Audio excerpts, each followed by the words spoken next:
салом бинандагони азизу арҷманд. манзури шумо барномаи садоқати ватандорӣ аст.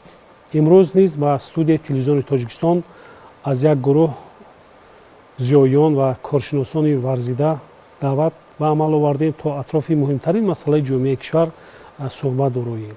сангинзод Донёр, доктори илмҳои ҳуқуқшиносӣ, ноиби ректори донишгоҳи давлатии омӯзгории Тоҷикистон ба номи устод Садриддин Айнӣ, хушомадед. аз таърихи Конститутсияи ҷумҳурии Тоҷикистон метавон ёдовар шуд ва роҳи Тоҷикистонро барои минбаъдаҳо мо шумо медонем ки ҳанӯз аз иҷлосияи таърихии 16 шӯрои олӣ раиси шӯрои олии вақт роҳбари давлат пешвои муаззами миллат муҳтарам Эмомалӣ Раҳмон муайян ва мушаххас намуда буданд ва аз минбари ҳамин иҷлосияи таърихӣ таъкид намуда буданд ки Тоҷикистон роҳи давлати ҳуқуқбунёд ва демократиро пеш мегирад ва баъдтар ин меъёр дар Конститутсияи ҷумҳурии Тоҷикистон инъикоси худро дарёфт ва 12 декабри соли 1993 дар муроҷиатномаи худ роҳбари давлат вобаста ба зарурати қабули қонуни асосии кишвар ибрози андеша намуда буданд ва ҳамон сол яъне дар ибтидои соли 1993 гурӯҳи корӣ ба омода кардани лоиҳаи Конститутсияи ҷумҳурии Тоҷикистон шурӯъ намуданд ва ду лоиҳа аз ҷониби гурӯҳи корӣ таҳия гардида буд ки яке шакли идораи парлумонӣ ва дигаре шакли идораи президентиро дар худ ифода менамуд ва баъдтар дар асоси хулосаи гурӯҳи корӣ ба хулосае омаданд ки шакли идораи президентӣ ки дар ҷаҳони имрӯза бисёр ҳам муваффақтар аст, чунин шакли идоракунӣ бояд дар Тоҷикистон ҷорӣ гардад ва лоиҳаи Конститутсияи ҷумҳурии Тоҷикистон ба муҳокимаи умумии халқӣ пешниҳод гардид ва таклифу пешниҳодҳои зиёде аз ҷониби қишрҳои мухталифи ҷомеа ба ин лоиҳа ироа гардид ва ниҳоятан 6 ноябри соли 1994 тариқи райпурсии умумии халқӣ ин санади муҳими давлатӣ яъне Конститутсияи ҷумҳурии Тоҷикистон аз ҷониби халқ қабул гардид ва солҳои минбаъда собит гардид ки воқеан ҳам ин қонуни асосии кишвар ҷавобгӯй ба ниёзҳои мардум аст ва дар амалияи худ собит намуд ки воқеан ҳам тамоми ниёзҳои ҷомеаро ин санад фарогир мебошад ва дар суҳбати имрӯза ман мехостам пеш аз ҳама вобаста ба аҳамияти Конститутсия ва нақши он дар ташаккули давлатдории миллӣ суҳбатро оғоз менамудем. бояд таъкид намоем ки воқеан нақши Конститутсияро дар рушди давлатдории миллӣ пешвои миллат дар суханронии худ ҳангоми таҷлили давумин солгарди Конститутсияи кишвар бисёр барҷаста таҷассум намуданд.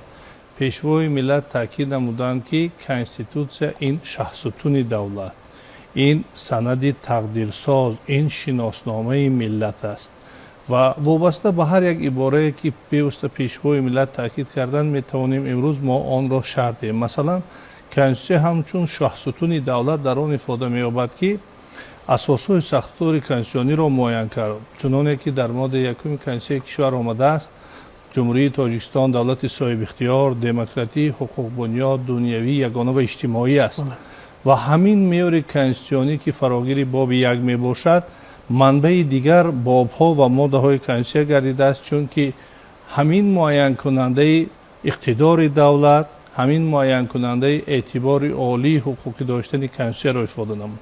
ва дуюм, Конститутсия ҳамчун шиносномаи давлат.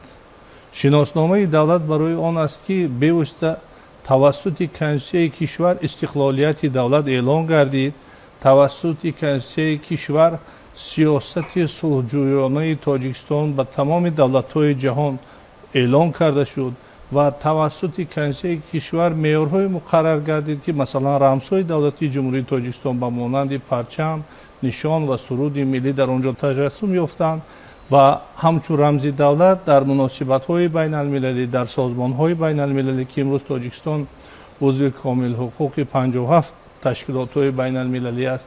имрӯз Тоҷикистон бо 180 давлати дунё робитаҳои дипломативу иқтисодию сиёсӣ дорад. маҳз тавассути ҳамаи рамзҳои давлатӣ тоҷикистон ифода меёбад ки муқаррароти он ё ки статуси ҳуқуқии рамзҳои давлатӣ дар конститутсияи кишвари мо пешбинӣ шудааст. ва сеюм конститутсия санади тақдирсоз аст.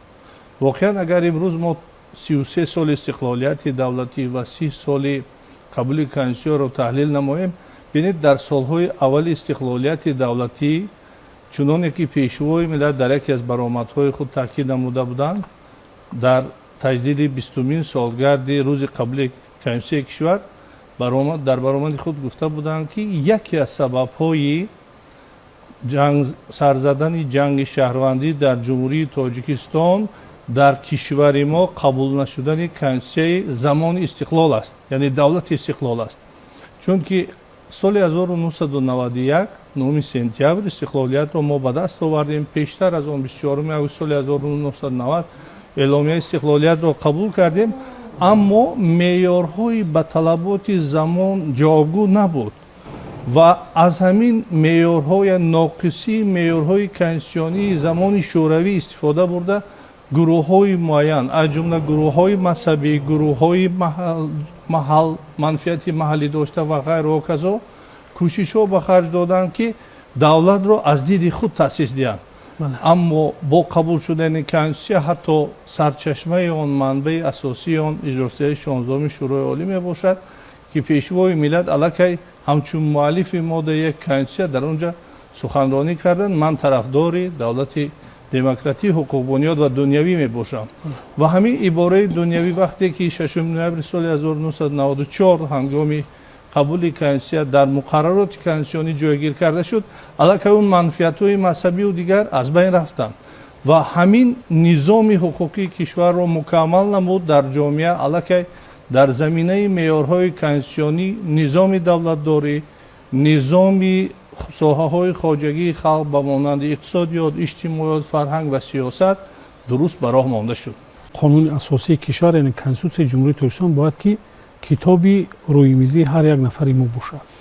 ва мо бояд дарк намоем ки дар шароити бунёди ҷомеаи ҳуқуқбунёд тамоми кору фаъолияти мо маҳз дар доираи қонун сурат мегирад. ва аз ҳама муҳим конститутсияи ҷумҳурии тоҷикистон ки мардум бештар ба ҳамон ҷанбаи ӯ бештар таваҷҷӯҳ мекунанд, яъне ки тоҷикистон давлати иҷтимоӣ буда, дар конститутсия тавре дарк шудааст, давлати иҷтимоӣ буда барои ҳар як инсон шароити зиндагии арзанда ва инкишофи озодонаро фароҳам меорад. ва дар партави ҳамин муқаррароти конститутсияи ҷумҳурии тоҷикистон чӣ қадар тадбирҳои бузурге дар кишвари мо амалӣ гардиданд, ҳамаи онро мо дар як барнома шарҳу тавзеҳ додан аз имкон берун аст. зеро корҳои хеле зиёде анҷом дода шуданд.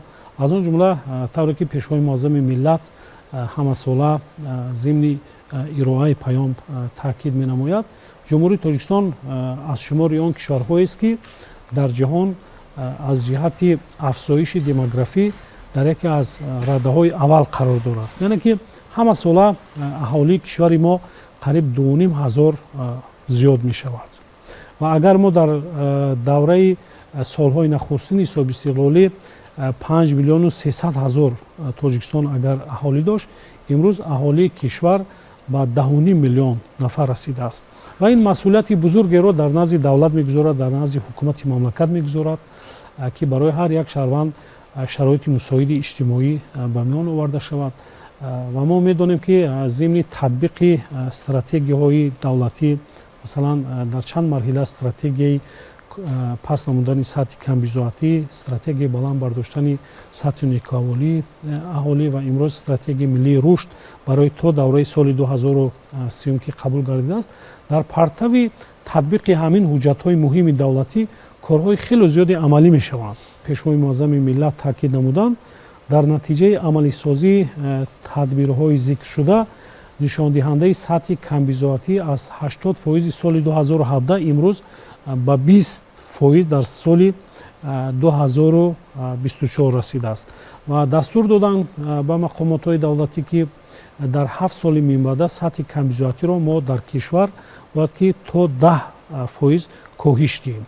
мо аз он тадбирҳои бузурге ки дар самти масалан соҳаи тандурустӣ, бунёди муассисаҳои гуногуни тандурустӣ, дар бораи ташаббусҳои бузурги пешвои муаззами миллат дар соҳаи маориф метавонем соатҳо ҳарф занем.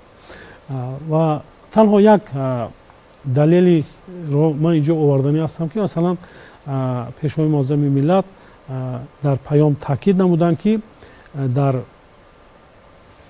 даврони истиқлолият қариб 4000 муассисаи таълимии зинаҳои гуногун сохта ба истифода дода шуд ва ҳама сола теъдоди хонандагон дар муассисаҳои гуногуни таҳсилот то 230 то 250 ҳазор ҳама сола дар ҳоли афзоиш аст ва ин масъулияти бузургеро дар назди давлат ва ҳукумат мегузорад.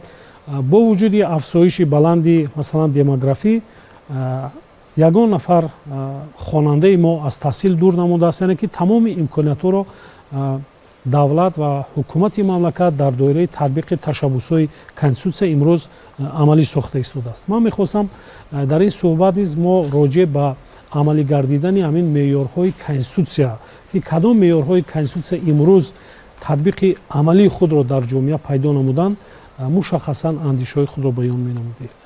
ҳар як меъёри конститутсия бо назардошти дар амал татбиқ шудан боиси дастовардҳо дар ҳама самтҳо гардиданд. мехоҳам як қатор меъёрҳои конститутсияро бо далелҳои мушаххас имрӯз шарҳ диҳем. аз ҷумла дар моддаи якуми конститутсияи кишвар баён мегардад ки тоҷикистон давлати иҷтимоӣ буда барои ҳар кас шароити зиндагии арзанда ва инкишофи озодонаро фароҳам меорад. дар баробари он дар моддаи 39 конститутсия баён шудааст ки ҳар кас дар пиронсолӣ, ҳангоми беморӣ, маъюбӣ, гум кардани саробон ва дигар ҳолатҳо ба таъминоти иҷтимоӣ таъмин карда мешавад. давлат ӯҳдадорӣ ба зимма гирифтааст ки хизматрасонии иҷтимоиро дар ин ҳолатҳо, ки онҳоро мо мувофиқи қонунгузорӣ ҳолатҳои душвори зиндагӣ номидаем, дастгирӣ намояд. пас бинед, ҳамин муқаррароти конститутсионӣ буд ки имрӯз дар соҳаҳои иҷтимоӣ ба монанди маориф, тандурустӣ, фарҳанг ва дигар соҳаҳо инфрасохтори бузурге сохта шуд. мактабҳои зиёд, донишгоҳ, танҳо донишгоҳ ва донишкада 48 то дар кишвар амал мекунад. беш аз 40 000 донишҷӯён аз ҳисоби давлат ба кишварҳои хориҷа барои таҳсил фарогир шуданд. яъне ҳар он маблағгузорӣ ки ба соҳаи иҷтимоӣ аз буҷети давлат ва бо ҳидоятҳои пешвои миллат аз ҷониби соҳибкорон ва инфрасохтори сайёҳӣ равона шудааст, он ифодакунандаи унсурҳои давлати иҷтимоӣ мебошад. яъне унсури иҷтимоӣ дар он ифода меёбад ки ҳар касе аз ин хизматрасониҳо истифода мебарад, маблағ аз худ сарф намекунад, аз буҷети кишвар сарф менамояд. ё ин ки бинед, моддаи 12 конститутсияи кишвар муқаррар кард ки асосҳои иқтисодиёти тоҷикистонро шаклҳои гуногуни моликият ташкил медиҳанд. фаъолияти соҳибкории иқтисодӣ озод аст. дар паёми пешвои миллат баён гардид ки дар кишвар 355 000 субъекти фаъолияти соҳибкорӣ кор мекунанд ва ҳамин меъёри конститутсионӣ дар амал татбиқ шуд ки садҳо санади меъёри ҳуқуқ дар соҳаи соҳибкорӣ қабул шуданд. имтиёзҳо дар бахши андоз ба онҳо дода шуд. имкониятҳои муайян оиди пардохт накардани боҷҳои гумрукӣ ба онҳо дода шуд. онҳо фаъолияти худро рушд бахшиданд ва ҳамасола ҳазорҳо ҷойҳои корӣ таъсис медиҳанд ки дар баробари таъмин намудани функсияи иҷтимоии давлат барои беҳбудии молиявии аъзоёни оила онҳо саҳмгузоранд. ва имрӯз тоҷикистон навъҳои алоҳидаи маҳсулотеро истеҳсол мекунад ки аллакай онҳо дар сатҳи байналмилалӣ рақобатпазир ҳастанд ва бозори ватаниро истеҳсолкунандагони ватанӣ мо бо молҳои худ пурра таъмин намуда истодаанд. ё ин ки бинед, дар моддаи 35 конститутсияи кишвар бевосита ҳуқуқи ҳар кас ба меҳнат муқаррар карда шуд. дар заминаи он кодекси меҳнатии ҷумҳурии тоҷикистон қабул гардид ва имрӯз ҳар кас озодона метавонад шартномаи меҳнатӣ бандад, дар корхонае ба ҳайси ҳайати ҳамун корхона дохил шавад, аз ҳуқуқ ба истироҳат, ҳуқуқ ба музди меҳнат ва дигар ҳуқуқҳое ки қонунгузорӣ ба ӯ муқаррар кардааст истифода барад ва озодона фаъолияти меҳнатии худро пеш барад.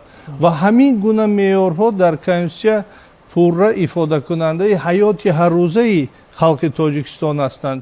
бартараф кардани ҷанги шаҳрвандӣ, устувор намудани сулҳу субот, рушд бахшидани ҳама соҳаҳои хоҷагии халқ таъмин намудани ҳуқуқу озодии инсон ва шаҳрванд, муаррифии тоҷикистон дар сатҳи байналмилал, эътироф шудани тоҷикистон ҳамчун давлати сулҳҷӯ ва ғайраҳо. Яъне ҳамин санад аст ки имрӯз дар сатҳи байналмилал моро ҳамчун давлати ҳуқбунёд мешиносанд.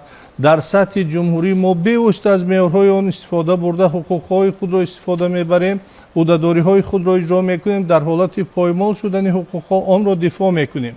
ҳар як инсон дорои шиноснома аст ва ҳамун шиноснома муайянкунандаи ному, насабу, ҷинсу, сину соли ӯ мебошад ва давлат низ дорои конститутсия аст ки дар он тамоми муқаррарот ба монанди шахсият нишон дода шудааст.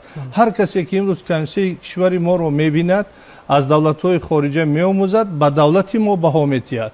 ва имрӯз бинед аксарияти ташкилотҳои байналмилалӣ бо назардошти як қатор хусусиятҳои конститутсия онро конститутсияи беҳтарин номиданд. якум, устувор будани меъёрҳои конститутсионӣ. пас меъёрҳои конститутсионӣ аз он сабаб устувор ҳастанд ки онҳо танҳо дар натиҷаи райпурсӣ бо ифодаи иродаи халқ ворид карда мешаванд ва ҳамун ноустуворӣ аз байн бурда шуд. дуюм он ки конститутсияи кишвари мо бо назардошти талаботи меъёрҳои стандартҳои байналмилалӣ мутобиқ аст. имрӯз ҳар як санади байналмилалӣ сар карда аз эъломияи ҳуқуқи башар, паймонҳо оид ба ҳуқуқҳои иқтисодӣ, иҷтимоӣ, сиёсӣ, шахсӣ ё фарҳангиро бинем, ягон меъёри конститутсияи мо ба онҳо мухолифат надорад. дар 100 моддаи конститутсия 33 моддаи он ба ҳуқуқу озодии инсон ва шаҳрванд ва вазифаҳои ӯ бахшида шудааст ки дар ягон давлати дунё ин гуна меъёрҳо ё бартарӣ ба инсон ва ҳуқуқу озодиҳо дода нашудааст. пас конститутсия муайянкунандаи роҳи сулҳусуботи мо гардид. конститутсия ташаккулдиҳандаи соҳаҳои хоҷагии халқ гардид. конститутсия инсон ва ҳуқуқу озодиҳои онро арзиши олӣ дод. воқеан ҳам конститутсияи ҷумҳурии тоҷикистон дар ҳама самту соҳаҳо заминаи рушд гардидааст ва бешак тоҷикистонро имрӯз ҷомеаи ҷаҳонӣ ҳамчун як кишвари дар ҳоли рушд, дар ҳоли тавсеа мешиносад ва эътироф мекунад.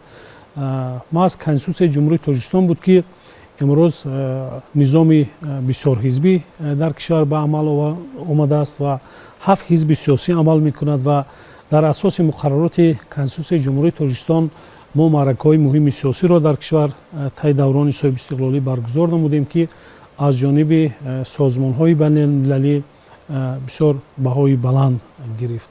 ҳамчунин имрӯз конститутсияи ҷумҳурии тоҷикистон имконият фароҳам овардааст ки ниҳодҳои ҷомеаи шаҳрвандӣ рушд кунанд ва беш аз 5000 ташкилотҳои ҷамъиятӣ дар мақоми ваколатдори вазорати адлияи ҷумҳурии тоҷикистон ҳамчун созмони ҷамъиятӣ сабти ном кунанд ва дар ҳаллу фасли проблемаҳои рӯзмарраи ҷомеа дар баробари мақомотҳои давлатӣ корҳои муайяну мушаххасро амалӣ созанд.